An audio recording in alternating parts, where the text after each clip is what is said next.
Bag उठा लेंगे। Dividend distribution by associate, concentrate करना पड़ना फुल ही।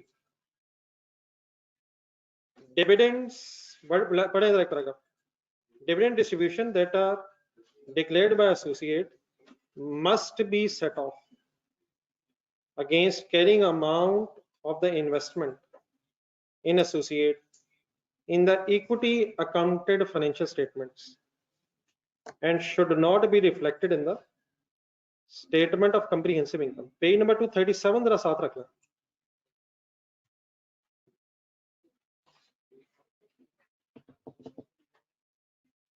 और इक्विटी मेथड वाली एंट्रीज सामने रख के दोबारा सेंटेंस शुरू करो, आते जाते रहेगा जरा। Dividend distributions that are declared by associate, entry number 2 की बात हो रही है, 3 इक्विटीज मेथड वाली बात हो रही है। 3 must be set of against the carrying amount of investment, हजम हो जाएगा, in associate in the equity accounted financial statements. Equity accounted means equity method financial statements and should not be reflected in statement of comprehensive income. अब पूरा paragraph समझ आ गया? ये तो profit loss में नहीं जानी इनकम, कहां जाने की बजाय कहां से लेस होनी है। इनकम में प्रॉफिट लॉस में जाने की बजाय इन्वेस्टमेंट में से लेस हो। अब प्रॉब्लम असल में है क्या? पेज नंबर 237 पे चले जाए, बाद में इधर देखते हैं। अगर सेपरेट फाइनेंशियल स्टेटमेंट्स में पेज नंबर 237 जो एंट्रीज हुई हुई उनको सामने रखा है, 36 सॉरी पेज 36 पे जहां एंट्रीज है बस उन एंट्रीज को सामने रखिएगा। अगर सेपरेट फाइनेंशियल स्टेटमेंट्स में कॉस्ट मेथड अडॉप्ट हो गया है और ड्यूरिंग द ईयर को डिविडेंड भी डिक्लेयर हुआ था, तो 2 एंट्रीज कम से कम हो गई होंगी। रिसीट अगर नहीं भी हुई तो खैर, इन्वेस्टमेंट डेबिट कैश क्रेडिट और रिसीवेबल डेबिट इनकम क्रेडिट। और अगर रिसीव भी होगा तो यकीनन तीसरी एंट्री भी होगी। तीसरी का मतलब तरतीब में चलें क्रॉस देख के तो चौथी है। मैंने कॉस्ट मेथड से बात की, इक्विटी मेथड से।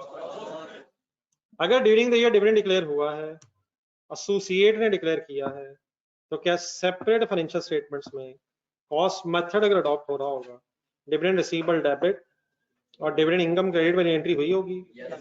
हमें कोई एतराज सेपरेट में? हरगिज़ एतराज नहीं। अब आ जाए जरा, इसी कॉस्ट मेथड को हमने अगर इक्विटी मेथड में कन्वर्ट करना है तो साथ आप कंपैरिजन रखिएगा। पहली एंट्री हम दोबारा नहीं करेंगे, ये बिल्कुल क्लियरली दोबारा सोच लो।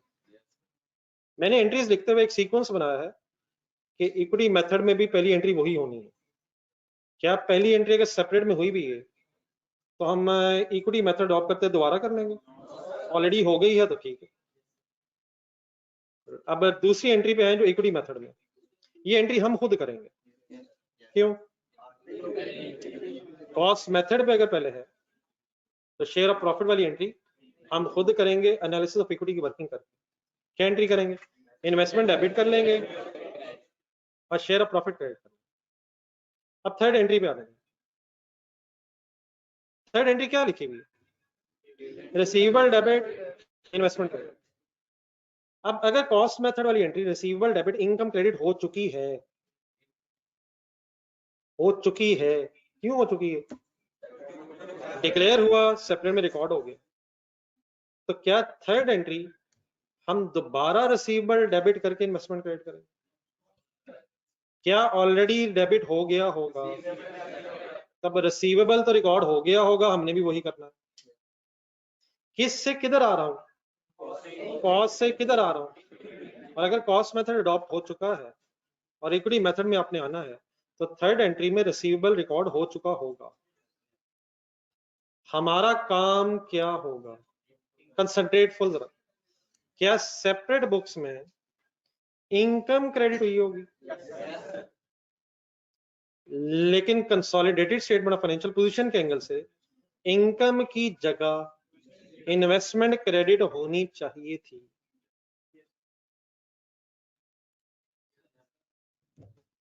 Receivable debit income credit entry हुई होगी और होनी थी receivable debit investment credit. Receivable पे हमारा कोई एतराज नहीं होगा।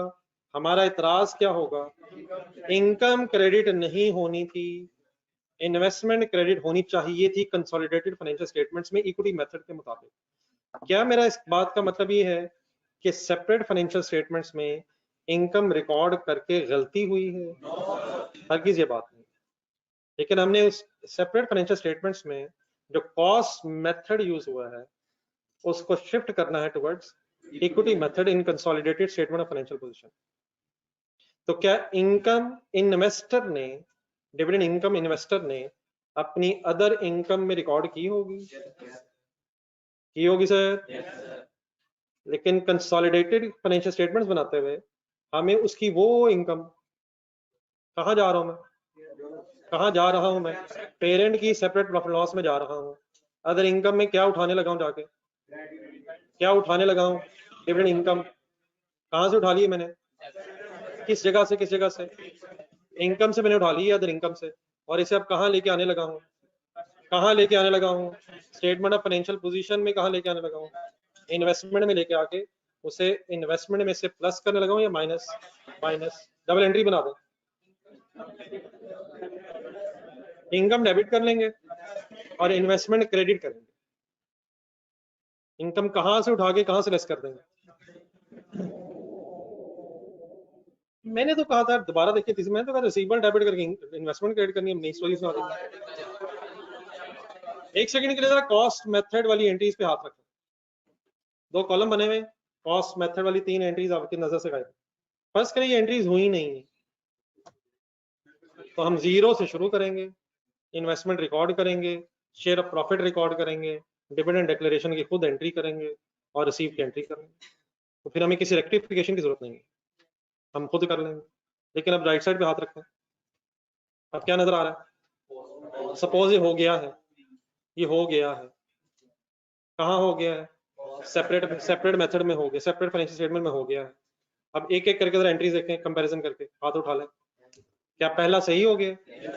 सही का मतलब जो हम करना चाहते हैं वही हो गया है। दूसरा हुआ ही नहीं है, हम खुद कर लेंगे, क्या करके, investment debit, share of profit करके। लेकिन तीसरा क्या हो गया होगा, क्या होना चाहिए था, रिसीवेबल रिकॉर्ड करके इनकम क्रेडिट हुई होगी, हमारे मुताबिक इन्वेस्टमेंट क्रेडिट होनी चाहिए थी। तो यहाँ से भी रेक्टिफाइंग एंट्री बनाएंगे, dividend income debit and investment credit. Rectification sort of equity method में आने के लिए चेंज करेंगे एंट्री, और जो इनकम क्रेडिट हुई है सेपरेट फाइनेंशियल स्टेटमेंट्स में, उसकी जगह इन्वेस्टमेंट को क्रेडिट कर देंगे, डिविडेंड इनकम डेबिट कर देंगे। और लास्ट एंट्री का इशू नहीं है, अगर रिसीव हुए पैसे उधर भी वही होना था, इधर भी वही होना।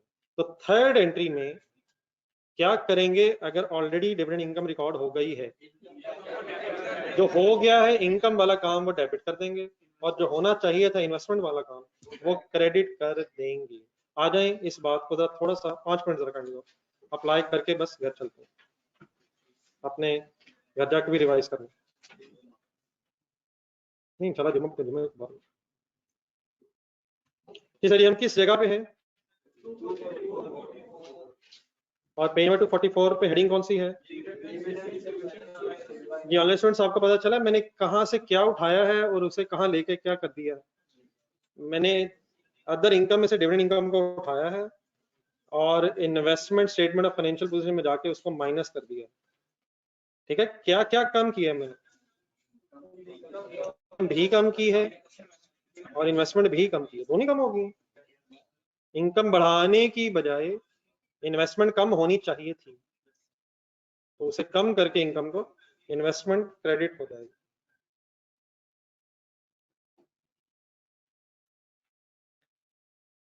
जी सर, राजेंद्र एग्जांपल बस पढ़ लें। P company, company with subsidiaries means parent company will prepare financial statements.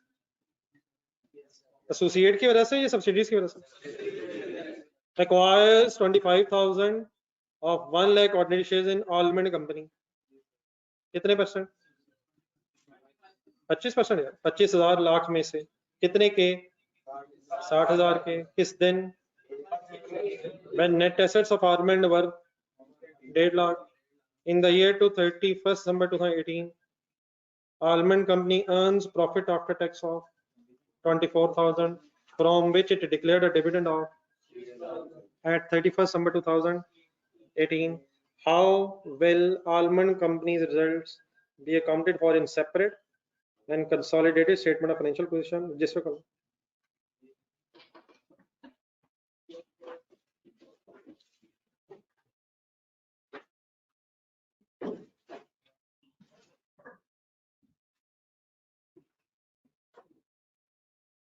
Separate financial statements की अगर कभी बात हो तो बाय डिफॉल्ट भी अज्यूम कि कॉस्ट मेथड ही है.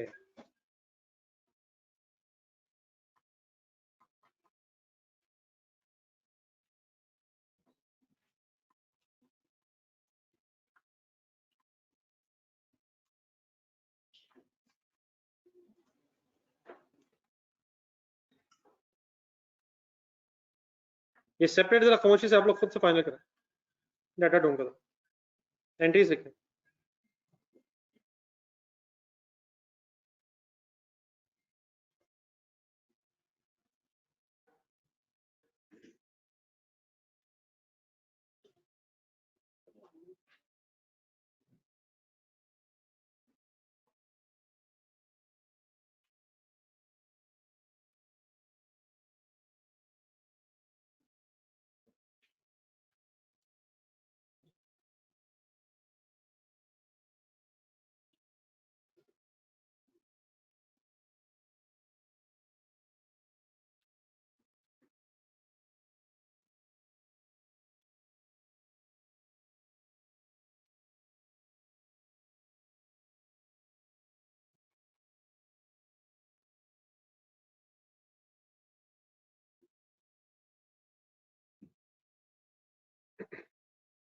इसका वो देखते का नहीं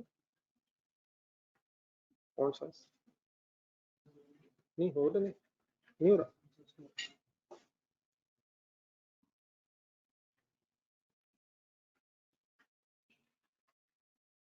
जी सर, 1 जनवरी पे आपने एंट्री की है.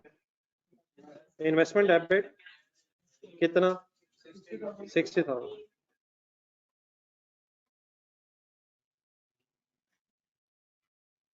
ये जरा साल लिख लें, separate financial statements of P company by default cost method.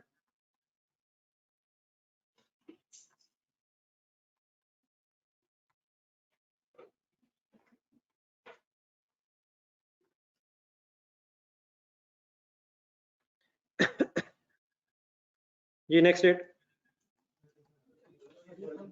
Share of profit record करें. नो सर, बिल्कुल ठीक है, लेकिन क्या डिविडेंड डिक्लेयर हुआ है? अगर ना हुआ होता फिर दूसरी एंट्री ना होती. डिविडेंड डिक्लेयर होगा तो दूसरी एंट्री होनी है. इसी साल हो गया. कहाँ लिखा, किस दिन हुआ, कितना डिक्लेयर हुआ? और यार 24,000 प्रॉफिट है.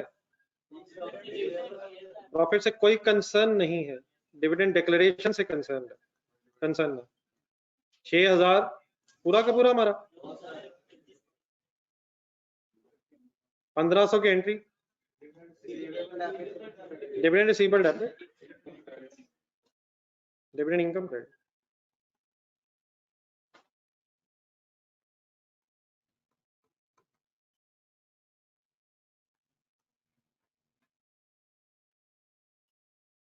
Any confusion?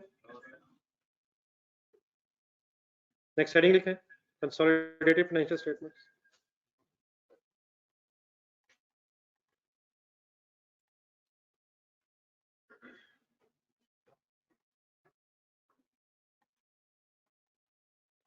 Consolidated financial statement. अच्छा, इसमें क्या करें? पहली हो गई है. तीसरी जो लिखी है उसमें चेंज करना है. दूसरी करने के लिए क्या करें? एनालिसिस ऑफ इक्विटी हो, एक्विजिशन डेट पे कहीं गई नहीं ना, तो एनालिसिस ऑफ इक्विटी की वर्किंग होनी है. सोचा तो रहेगा वंस अगेन, जैसे सब्सिडी में अगर एक्विजिशन हो गई है, कंसोलिडेशन हो रही है, तो सबसे पहले क्या जहन में आना चाहिए? Analysis of equity. मकसद क्या उसका? गुडविल आई तो छोड़नी है, गेन आया तो रिकॉर्ड होना, फिर सेंस वाली वर्किंग होनी है। प्रॉफिट शेयर के लिए सेंस वाली वर्किंग होनी है, लेकिन सिर्फ सेंस वाली रहने दें, गेन भी आ सकता नहीं। कौन सी दो एंट्रीज हो गई हैं? इन्वेस्टमेंट वाली, डिविडेंड डिक्लेरेशन वाली। अब इक्विटी मेथड की तरफ आ रहा हूँ। इन्वेस्टमेंट वाली दोबारा करो, हो गई है। अब दूसरी करने के लिए क्या करने लगा? एनालिसिस ऑफ इक्विटी की वर्किंग करने लगा, और तीसरी को फिर ठीक करवाना है आपने। तीसरी को जीरो से लिखवाना है या ठीक करवाना है? सेपरेट से कंसोलिडेशन होनी है। कौन सा काम करने लगा? नहीं, कौन सा काम क्यों करने लगा? चलो, एनालिसिस ऑफ इक्विटी की वर्किंग क्यों करने लगा?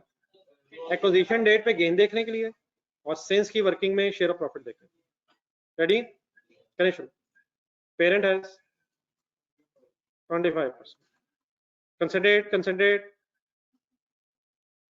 जो ऑनलाइन स्टूडेंट साथ है, एनसी हैज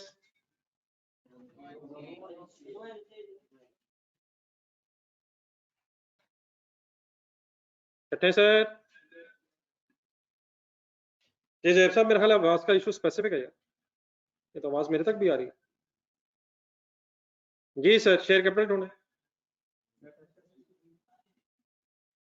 ढूंढे ढूंढे ढूंढे ढूंढे, क्या वो है जो चाहिए? क्या है? सीधा नेट एसेट्स की वैल्यू अवेलेबल है, तो वैल्यू ऑफ नेट एसेट्स सीधी उसने दी हुई है, कितनी है? 150।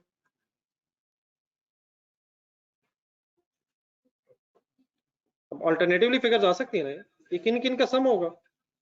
शेयर कैपिटल, प्रीमियम वगैरह वगैरह का सम होगा। अपना हिस्सा कितना है? 25% मीन 37,500। कंपेयर किससे करना है? कॉस्ट ऑफ इन्वेस्टमेंट ढूंढना है। 60,000। 60,000 ऑलरेडी रिकॉर्डेड है, और जाने दे कहाँ रिकॉर्डेड है, वो तो सेपरेट में रिकॉर्डेड है। क्या सेपरेट से ही कंसोलिडेशन में आना है?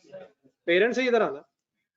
अब 60 को गौर से देखें, इसके अंदर डिफरेंस है, गुडविल है, तो इसके अंदर ही रहने दें, अगली वर्किंग करवाएं। अच्छा सही ढूंढने जरा, कहां तक वर्किंग करूंगी? लेट्स अज्यूम सब कुछ बना रहे हैं। सिंस एक्विजिशन कर ले हिम्मत। Since acquisition till the beginning of current year, ये वाली वर्किंग रेलिवेंट है? हिम्मत हिम्मत हिम्मत हिम्मत हिम्मत। नहीं, तीनों बना रहे हैं, तीनों बना रहे हैं। लेट्स अज्यूम तीनों बना रहे हैं, बना ही जा रहे हैं। Acquisition during the year, acquisition during the year है। एक्विजिशन डेट बताएं। एक्विजिशन डेट 1 जनवरी 18, करंट ईयर का स्टार्ट है। ये वाली वर्किंग कब होती है? जब एक्विजिशन पिछले सालों में हो। तो since acquisition till the beginning of current year तो रेलिवेंट नहीं है, लेकिन क्या करंट ईयर में जो प्रॉफिट कमाया एसोसिएट ने, उसमें हमारा कोई हिस्सा है, तो उसको भी हमने एक लाइन आइटम के तौर पे प्रेजेंट करना है। जरा पिछली प्रॉफिट लॉस स्टेटमेंट देखें जरा। नहीं मतलब वो भी हमने एक लाइन आइटम के तौर पे ही प्रेजेंट करना है, या उसकी टोटल इनकम और टोटल एक्सपेंसेस लेने। अभी प्रॉफिट लॉस स्टेटमेंट में 594 ढूंढे जरा। अभी जो प्रॉफिट लॉस स्टेटमेंट बनाई है, ये हाइड ग्रुप वाली, नहीं वो फिगर कैलकुलेट कैसे हुई, मैं उसकी बात कर रहा हूँ। फिगर कैसे कैलकुलेट हुई है, कहां से उठाया था? सवाल देखें। एसोसिएट का प्रॉफिट उठाया था और अपना शेयर लिया था, तो उसमें अब इनकम्स और एक्सपेंसेस ने ऐड नहीं होना, सिर्फ प्रॉफिट का शेयर लेना है। विच मींस इसी वर्किंग के नीचे हम करंट ईयर की ऑफ द ईयर वाली वर्किंग में कोई फिगर इस वक्त रेलिवेंट नहीं है। जो करंट ईयर का प्रॉफिट है वो तो डिस्ट्रीब्यूट होना है, तो वो प्रॉफिट एंड लॉस में एसेट, इनकम और एक्सपेंसेस ऐड होकर डिस्ट्रीब्यूट नहीं होना, उसको भी वर्किंग करनी पड़नी है। तो एक वर्किंग इसी के नीचे कर लिया करेंगे। ये सही है नहीं? आप ढूंढने जरा, अभी थोड़ी देर पहले 178 की वर्किंग की हमने यार, तो वर्किंग कहीं तो करनी है, तो इसी के नीचे कर लेते हैं। आप बल्कि इस तरह करें, बोर्ड पे देखें जरा। सेंस एक्विजिशन, नहीं एक सेकंड, नहीं टिल कंसोलिडेशन का वर्ड लगाऊंगा। अगर सिर्फ स्टेटमेंट ऑफ फाइनेंशियल पोजीशन बना रहा हूं तो एक मिनट में बात अपनी तरफ पूरी करता हूं। Sense acquisition till the beginning of the year, लिख के जरा डैश लगाना चाहता हूं कि ये रेलिवेंट नहीं है। लेकिन क्या करंट ईयर भी रेलिवेंट नहीं है? मेरे word since acquisition till the consolidation date कब होते? अगर सिर्फ स्टेटमेंट ऑफ फाइनेंशियल पोजीशन बना रहा हूँ तो पिछले साल तक तो रेलिवेंट नहीं है, जो करंट ईयर रेलिवेंट है उसका भी हमने सिर्फ शेयर ही लेना है।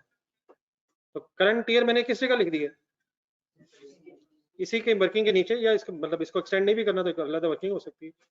तो करंट ईयर का कितना प्रॉफिट है, छोड़ दो एक मिनट, पहले देख लें कोई कंफ्यूजन अगर मैं किसी बात में रह गई। 24,000 क्या है, सारा post acquisition multiplied by 25% is equal to 6,000 parent share आ गया। इस 6,000 की जरा एंट्री करने की बस आदत डालनी थी।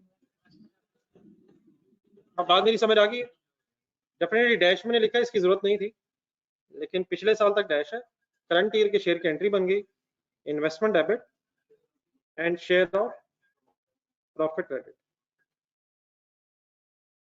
एनी कंफ्यूजन, कंप्लीट कर लो।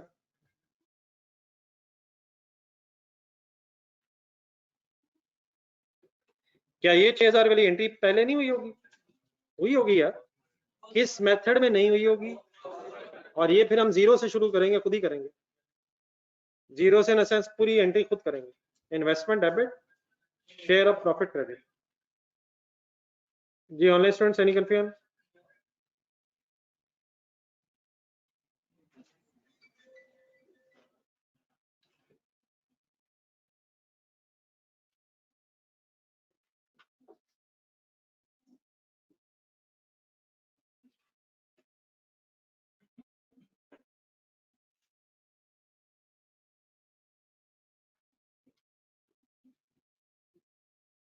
जी हमारे साहब, मेरा ख्याल एक जो बात आप कर रहे हैं ये कल हो गई थी। फॉर एग्जांपल जहां डैश है वहां फिगर होती, तो इसकी एंट्री क्या करते हैं, investment debit opening CRE credit, और जो फॉर द ईयर की फिगर है investment debit share of profit credit.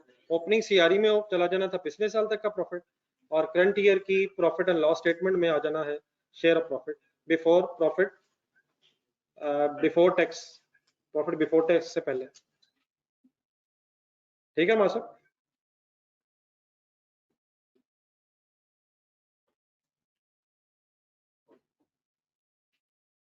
ये कंपल्सरी तो बेटा नहीं है, आप कहीं और लिखें, ये सेपरेट वर्किंग कर सकते हैं जी, अलग लाइन लगा देंगे नीचे वर्किंग कर। जी सर, ये अब आ जाए कौन सी दो एंट्रीज हो गई किस मेथड के मुताबिक, हम इक्विटी मेथड अब अडॉप्ट कर रहे हैं कंसोलिडेटेड फाइनेंशियल स्टेटमेंट्स में। पहली एंट्री सेपरेट वाली प्लीज देखें, सेपरेट वाली पहली, क्या वो मैं दोबारा करूं, दूसरी एंट्री उधर कौन सी नहीं जो मैंने कर ली है। अब तीसरी एंट्री की तरफ आए, जो इधर तीसरी बनती है उधर दूसरी, डिविडेंड डिक्लेरेशन की एंट्री ढूंढे सेपरेट फाइनेंशियल स्टेटमेंट्स में, क्या हो चुकी है, मैं इसकी जगह क्या करूं, रिसीवेबल डेबिट इन्वेस्टमेंट क्रेडिट होनी थी, पूरी double entry receivable debit investment credit करूं या उसी को चेंज करके इधर कन्वर्ट करूं। ये प्लीज इंपॉर्टेंट चीज है, अगर नहीं समझ रही बता दीजिएगा। सेकंड एंट्री जो आपने सेपरेट में की है वो देखें क्या है, हमारा उस पर एतराज क्या है, कंसोलिडेशन करते हुए इनकम क्रेडिट की जगह इन्वेस्टमेंट क्रेडिट होनी चाहिए थी, तो इस एंट्री को हम एडजस्ट कर रहे हैं अकॉर्डिंगली इक्विटी मेथड में, तो देयरफॉर एंट्री हो जाएगी। अब ये एक फर्दर एंट्री हो रही है, income debit, dividend income debit, dividend income debit कितने से 1500 और इन्वेस्टमेंट क्रेडिट 1500। इस एंट्री के बारे में एग्जामिनर ने कुछ नहीं बताया करना, सवाए इसके के एसोसिएट ने डिविडेंड डिक्लेयर किया है। अगर एसोसिएट ने डिविडेंड डिक्लेयर किया होगा तो किसने अपनी सेपरेट फाइनेंशियल स्टेटमेंट्स में रिकॉर्ड किया होगा, पेरेंट इन्वेस्टर ने अपनी सेपरेट फाइनेंशियल स्टेटमेंट में उसे इनकम बनाया होगा। लेकिन जब हम अपनी फाइनेंशियल स्टेटमेंट कंसोलिडेटेड वाली फाइनल कर रहे होंगे तो हमें उसे इनकम से उठा के इन्वेस्टमेंट में क्रेडिट करना पड़ेगा। अब यहां तक बात क्लियर है प्लीज?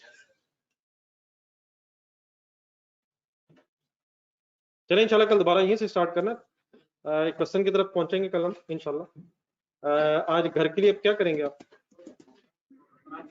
नहीं एक कोई एक क्वेश्चन ना जरा रैंडमली चाहे जो किया हुआ है उसी को रीअटेम्प्ट करना, और मेरा ख्याल है सबसे बेस्ट उसमें क्वेश्चन नंबर 21 और 22 की तरफ चले जाए, उन दोनों में से कोई एक क्वेश्चन लिखे जरा, क्वेश्चन 21 22, बाकी ये पीएल शीएल तो आपने कल रिवाइज करनी है, question number 21 and question number 22 जरा पेज नंबर को बता देना।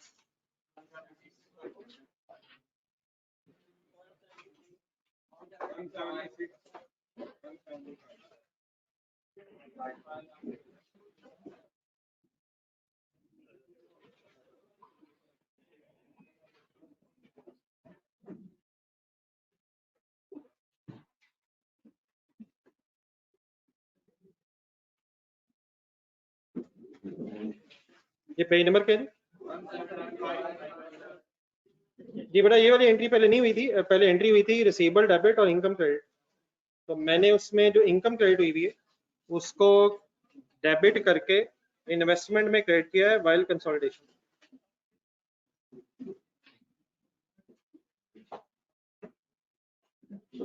ये रिवर्सल एंट्री नहीं है, ये सेपरेट फाइनेंशियल स्टेटमेंट्स के केस में ये डायरेक्टली बिल्कुल ये नहीं कर सकते हैं। सेपरेट फाइनेंशियल स्टेटमेंट्स में इनकम वाली एंट्री होनी है, कंसोलिडेटेड फाइनेंशियल स्टेटमेंट्स में इनकम रिवर्स होके इन्वेस्टमेंट क्रेडिट होनी है। तो सेपरेट में इनकम ने क्रेडिट होना है, कंसोलिडेटेड में इन्वेस्टमेंट ने क्रेडिट होना है। देयरफॉर कंसोलिडेशन करते हुए हमें ये एंट्री करनी पड़ा करेगी। ठीक है जी? जी सर, एक डिविडेंड डिस्ट्रीब्यूशन बाय एसोसिएट की बहस हो रही थी। ये अपना रजिस्टर खोला जरा, क्या क्या बात हुई थी जरा देख के बताएं।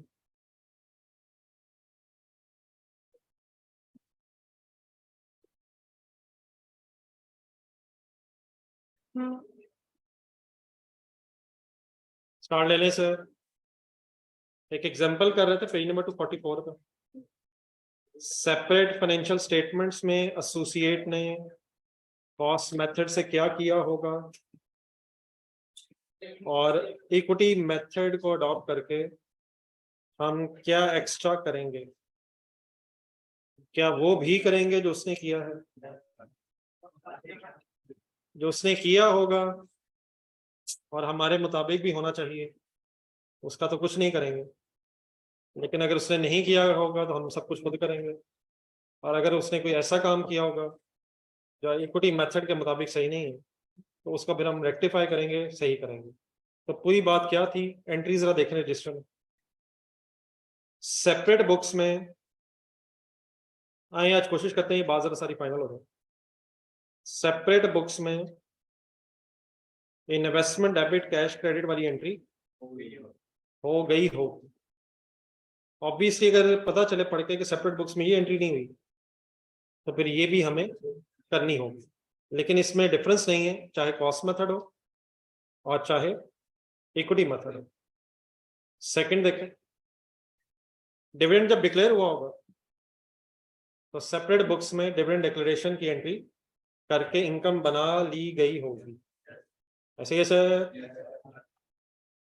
लेकिन कंसोलिडेशन के एंगल सोचें, कंसोलिडेशन के एंगल से इस डिविडेंड इनकम को इनकम नहीं बनना, प्रॉफिट के शेयर को इनकम बनना है। तो वो सेपरेट फाइनेंशियल स्टेटमेंट्स में एंट्री कभी भी नहीं हुई होगी अगर कॉस्ट मेथड यूज किया गया है। किस एंट्री की बात कर रहा हूं? Investment debit share profit credit वाली एंट्री कभी भी नहीं की गई होगी सेपरेट बुक्स में अगर कॉस्ट मेथड है। ऑब्वियसली सेपरेट बुक्स में इक्विटी मेथड भी हो सकता है, तो अगर होगा तो ये दूसरी एंट्री भी की गई होगी और देयरफॉर हम ये भी नहीं करेंगे। लेकिन नॉर्मल सिचुएशन बहरहाल क्या रहेगी कि सेपरेट बुक्स में कॉस्ट मेथड है, देयरफॉर प्रॉफिट शेयर वाली एंट्री आप खुद से ही रिकॉर्ड करेंगे और देयरफॉर उसकी एंट्री क्या करेंगे, इन्वेस्टमेंट डेबिट है शेयर ऑफ प्रॉफिट क्रेडिट। लेकिन अगर डिविडेंड इनकम वाली एंट्री होगी भी है तो उसको हमें ठीक करना पड़ेगा, इनकम डेबिट करके इन्वेस्टमेंट क्रेडिट करनी पड़ेगी। ठीक हो गया? कोई कंफ्यूजन? कोई कल से